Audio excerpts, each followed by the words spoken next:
बार बार इसलिए निकाला जाता है, देखा जाए तो मूल निवासियों के लिए कोई मुद्दा नहीं है, जिसे हम गोरक्षक कहते हैं।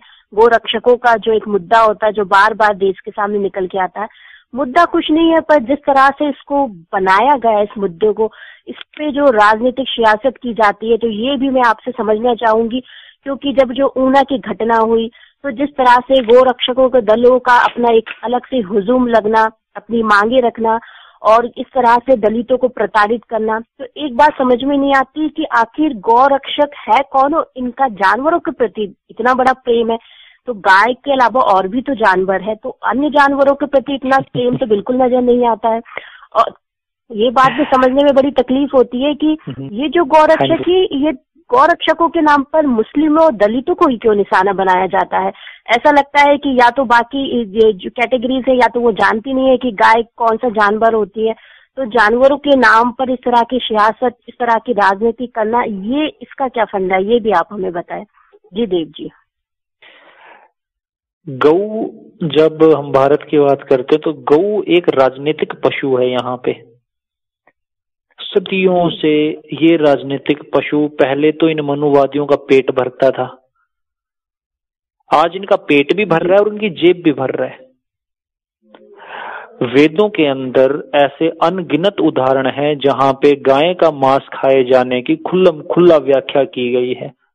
जब आप ऋग्वेद को भी पढ़ेंगे तो ऋग्वेद के अंदर भी ऐसे बहुत सारे उदाहरण हैं। लेकिन अब हम सीधी बात करते कि आज के वर्तमान में जो बातें हो रही हैं वो क्या है। आज के वर्तमान में इन्होंने जब मनुवाद के खिलाफ किसी ने भी आवाज उठाई है, तो इन्होंने एक बहाना ढूंढ के उन्हीं को आपस में बांटने का काम शुरू कर दिया है। मैं एक कहानी सुनाता हूँ, जब भी कोई मेरे से इस तरह का सवाल पूछता है गाय के ऊपर, तो मैं एक कहानी सुनाता हूँ कि एक बार एक अमुक नगर की घटना है। उस नगर में बहुत बड़ा सूखा पड़ा, और जैसे ही सूखा पड़ा तो सारे के सारे हिंदू मुसलमानों की नजरें मंदिर के ऊपर गई, जिस मंदिर का झंडा बहुत ऊंचा लहलहा रहा था, और उस मंदिर के गोदाम में अनाज ढेरों ढेर लगे हुए थे। तो सारे गांव ने मिलकर कहा कि चलो क्यों ना इस मंदिर के खजाने को लूट लिया जाए और जनता के अंदर बांट दिया जाए, क्योंकि कहीं ना कहीं उस जनता ने ही तो उस खजाने का निर्माण किया था। तो हिंदू मुस्लिम सिख ईसाई सब ने इकट्ठे होकर एक आवाज लगाई कि हाँ भैया ये बात सही है, ये मंदिर हमारा है, इसका खजाना हमारा है, चलो हम इसको लूटने के लिए चलेंगे और जनता की चीज जनता में दोबारा दे देंगे।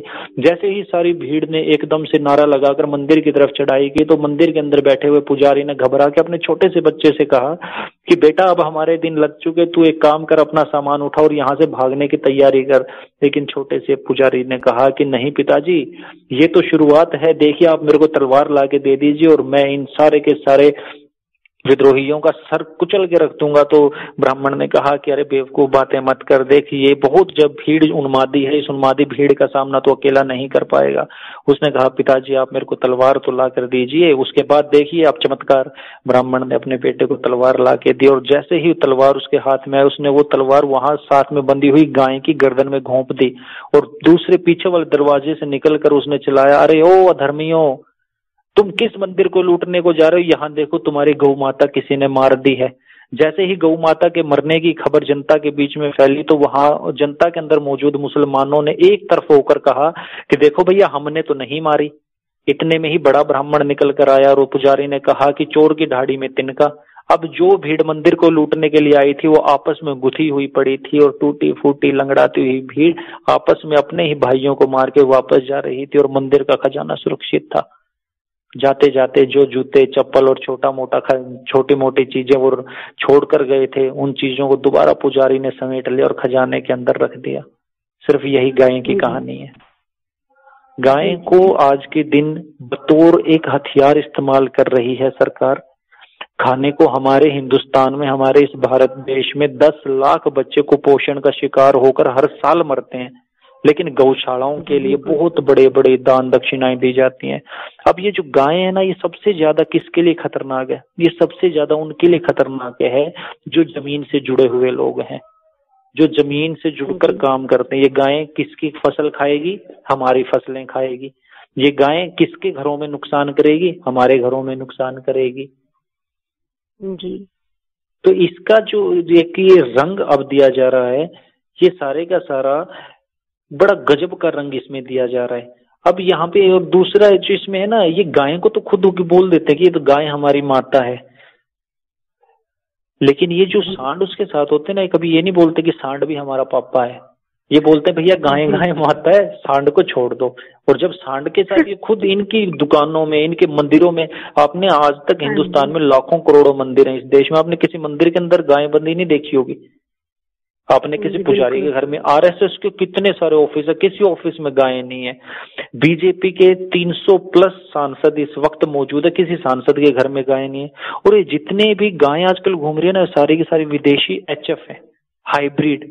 जब तक इनका दूध दुआ जाता है दूधते हैं, ये बड़ी बड़ी डेयरियां बना रखी इन्होंने, और जैसे ही हो जाता है ना अब कोई काम की नहीं रही तो फिर उसे छोड़ देते हैं।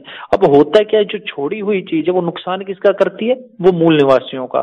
फसलें खाएगी तो हमारे किसानों की खाएगी, हमारे मजदूर भाइयों की खाएगी। अब हमारा जो मजदूर भाई, गरीब भाई है, उसको एक काम आता था कि भैया मेरा अमुक काम है, मैं जूते बनाने का काम करता हूँ। मरे हुए पशुओं को एक मतलब समाज में ना इतना ऊंचे दर्जे का काम है कि मैं मरे हुए पशुओं को उठाता हूँ और उन पशुओं के जो आवश्यकता के लिए हमारे पुर्जे हैं वो निकाल लेता हूँ, बाकी को हम दाह संस्कार और जो भी उसका यूटिलाइज करने के बाद बॉडी को डिकम्पोज कर देते हैं। अब ये कहते कि नहीं भैया डिकम्पोज में मत करता। ऊना की घटना में क्या हुआ था, वो लोग अपना काम कर रहे थे। आज अगर आप गुजरात में जाएंगे तो मरे हुए पशुओं के ढेर लगे हुए हैं, कोई उठाने वाला नहीं है उन्हें। हमारे जितने भी भाई हैं वो अपना काम करते रहे हैं। और गाय का जो मुद्दा है वो सिर्फ और सिर्फ दोबारा वही मुद्दा है कि हमारा ध्यान भटकाने के लिए, हमें बांटने के लिए दोबारा से उन्होंने गाय की पूंछ हमारे बीच में छोड़ दी है कि भैया ये लो, ये हमने एक और पूंछ तुम्हारे बीच में छोड़ दी, बस तुम ये मत पूछना कि ऊपर क्या हो रहा है। जी। अब मरे हुए जितने भी पशु हैं गुजरात के अंदर, वो मरे हुए पशुओं से बीमारियां फैलेंगी, गजब की बीमारी फैलेगी।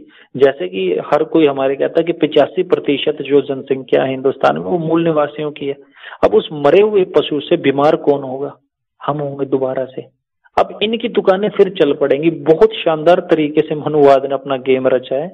इनकी दुकानें अब कैसे चलेंगी, जैसे ही हम बीमार होंगे तो आज भी हिंदुस्तान के बड़े बड़े जितने भी, भारत के जितने भी बड़े बड़े मेडिकल इंस्टीट्यूट हैं, जितने भी बड़ी बड़ी हमारी बाकी की IAS IPS, वहां आज भी इनके लिए अलग से एक मतलब अनअनाउंस्ड रिजर्वेशन है। ये वहीं बैठे हैं, दुकान होगी इनकी होगी तो इनकी दुकान का जो धंधा है वो फिर से बढ़ेगा। तो गाय इनके लिए ना, जैसे वो एक कहानी होती थी ना कि भैया एक मनी मल्टीप्लायर, एक इनके लिए संजीवनी बूटी है। अगर मैं इन्हीं की भाषा में बोलूं तो इनके लिए गाय एक संजीवनी बूटी है। जब जब मनुवाद मरने को होता है ना तो वो आखिरी घूंट अपनी गाय की ले लेता है कि चलो भैया अब कुछ दिनों के लिए और जी लेंगे। हाँ जी पुष्पा जी। जी देव जी, कॉलर हमारे साथ लाइन पे जुड़े हैं। कॉलर को लाइन पे लेना चाहूंगी। कॉलर 4233, स्वागत है आपका रेडियो एफएम खालसा पर। हाँ जी, वाहिगुरु जी का खालसा, वाहिगुरु जी की फतेह। जी, वाहिगुरु जी का खालसा, वाहिगुरु जी की फतेह। जी भाई साहब, आप सवाल रख सकते हैं अपना। जी, पहले तो मैं इन भाई साहब का धन्यवाद करना चाहता हूँ। इनकी उम्र बहुत छोटी बता रहे हैं, बुद्धि है इनकी 100 साल तक जा रही है। तीक्ष्ण बुद्धि को हम सलूट करते हैं इनकी। जो इन्होंने लक्ष्मी की बात बताई है और गाय की बात बताई है, ये तो मतलब सुनी तो थी पहला मैंने काफी बातें, पर पहली बार इस तरह की बात सुनी है हमने। तो उनकी तीक्ष्ण बुद्धि को सलूट करते हैं। तो जिस तरह हमने भी अपने घरों में पहले हमने 20-25 साल तक मैं भी हिंदू था पहले, फिर इसके बाद में 1997 में मैं सिख धर्म में आया। उससे पहले मैंने 20 साल अपने दरवाजे खोल कर रखे भाई, लक्ष्मी घर में आएगी तो धन माता धन ले आएगी। लेकिन 20 साल तक 1 रुपया नहीं आया बाहर से। अंदर से बाहर तो चले गए पैसे, लेकिन अंदर बाहर से अंदर नहीं आया कोई। तो दूसरी बात,